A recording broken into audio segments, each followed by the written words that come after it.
Greetings. My name is Pastor Tim Cartwright. I'm the pastor of Emmanuel Church Road here in the Newton Conover area. Our congregation is located at 2448 Emmanuel Church Road, and we are Immanuel. Emmanuel has been here for 125 years, and that particular 125 years has had some great zenith moments and has some very down and challenging moments. Like any congregation, we go through ups and downs. I am what is called an intentional interim pastor. I help this congregation and other congregations move from the point of the departure of their prior pastor to the coming of their next pastor. And as we journey together as pastor and people through an interim time, we do some specific things to help this congregation and help the congregation itself to shape a new look at the future. If we're honest, every congregation needs to be able to do that rethinking from time to time to figure out what we have been doing may not be effective and what we need to be doing. And so this congregation is doing the right thing, taking time to think about where they are in ministry, building upon the strong things of the past, and looking for the new things of the future with that same message of the gospel. We'd like to invite you to come and join us on any given Sunday here at Emmanuel.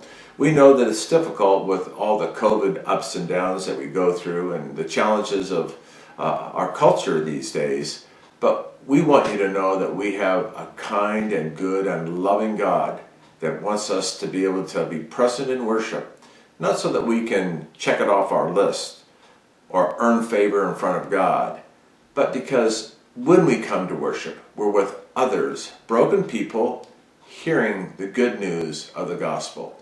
Come and join us if you get that opportunity. I've been going through the 12 steps of Alcoholics Anonymous, Narcotics Anonymous as a part of my Wednesday afternoon Graceline. Today we're on our final step, step 12, and please be mindful that 12 steps and our reflections here on Wednesdays have not been just for people that are dealing with alcoholism or drug addiction or any kind of addiction.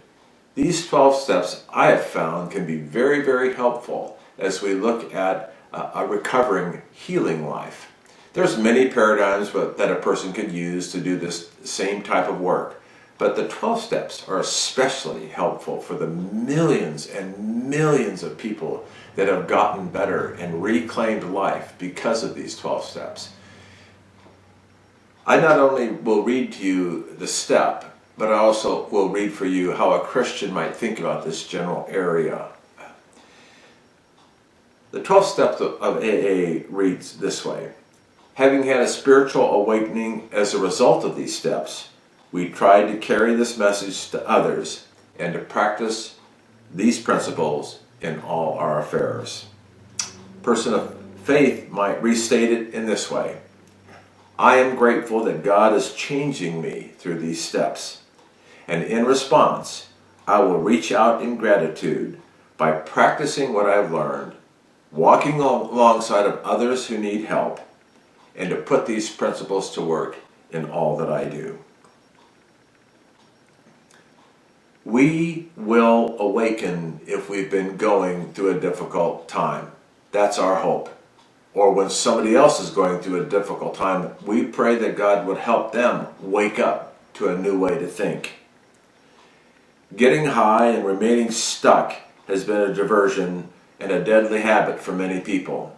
And it isn't just that we get high or get drunk or drugged out because of the booze and alcohol and other drugs, but people get high and get lost for all kinds of other reasons.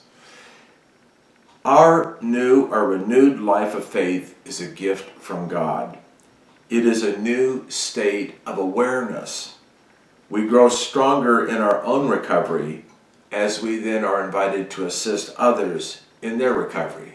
I've always said that going to church, yes, it's good for you, but also going to church is of great benefit for others, your friends, and also it's of great benefit to that person who may walk into church having not been in church ever or for a long time, and they see you and you greet them and you're a person of faith. Oh my, what a good signal that is to somebody who's broken. We tied the complicated ropes of our lives into a massive set of knots. People mess up life, and it will take time to get our lives untangled, one knot at a time. Spiritual growth is life. Our healthy relationship with God and others is the golden rule.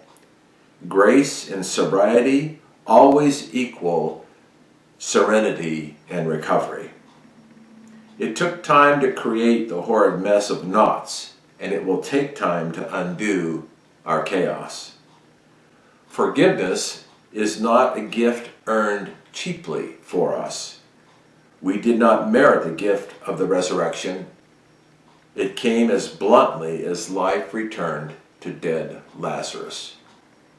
Jesus is God. And Jesus reached into the dirt of Lazarus' grave and brought Lazarus back to life.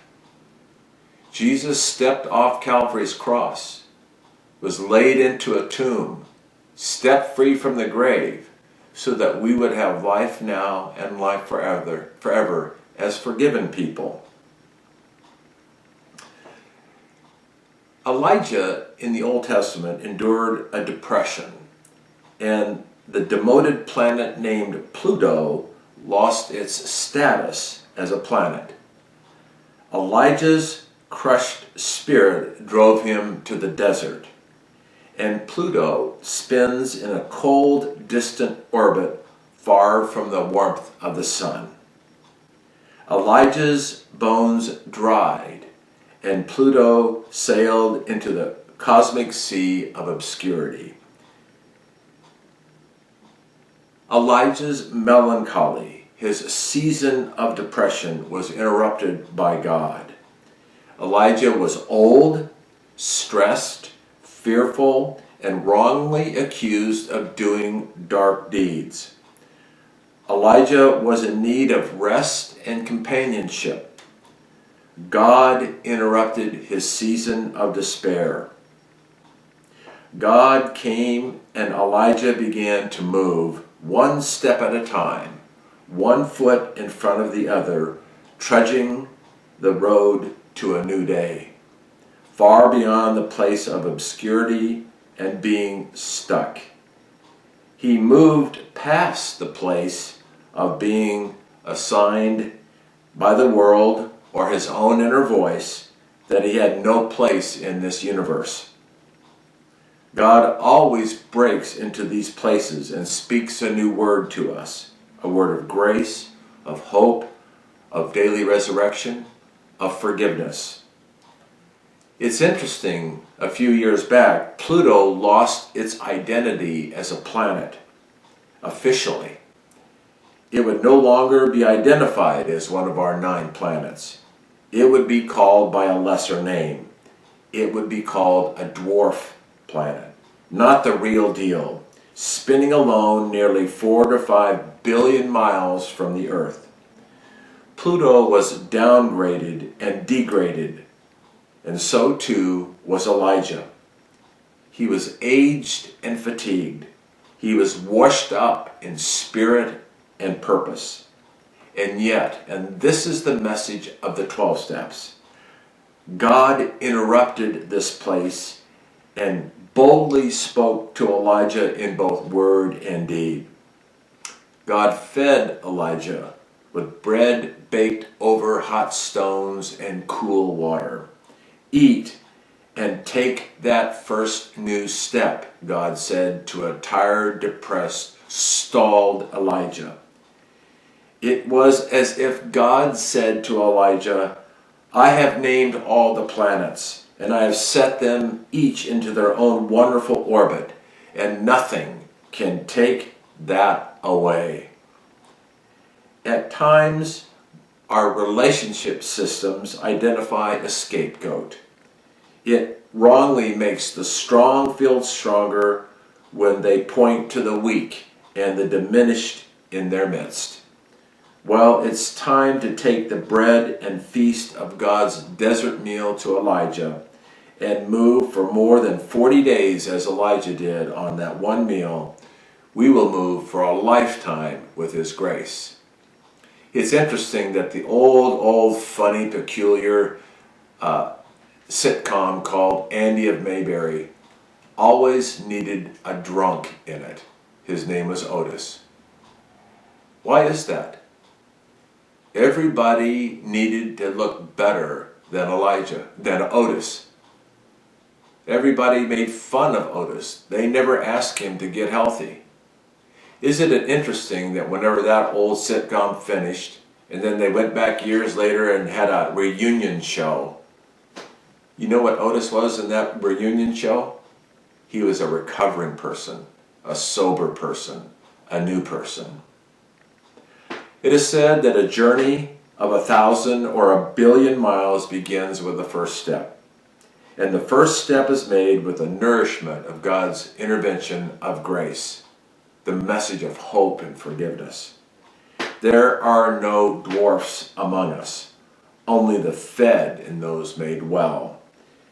A cheerful spirit is made whole by the love of God. Once again, be reminded that you can join us at any time that you would like here at Emmanuel Lutheran Church, 10 a.m. on Sunday mornings. You're not going to find a big and fancy church with a lot of amenities. You're going to find a simple, small community of people trying to figure out how to look to the future, perhaps having spent a downtime, a quiet time. It's into those places that God comes. And as this 12th step says to Elijah, it says to us at Emmanuel, having had a spiritual awakening, we can carry this message to others that yes, even churches go through broken times. And when those winds of healing blow, we can breathe that same message to those who come to visit us. Come and join us. The words of the benediction, the Lord bless you and keep you. The Lord make his face to shine upon you and to be gracious upon you. The Lord lift his countenance, his presence upon you, and give you his peace. God bless you. Looking forward to seeing you.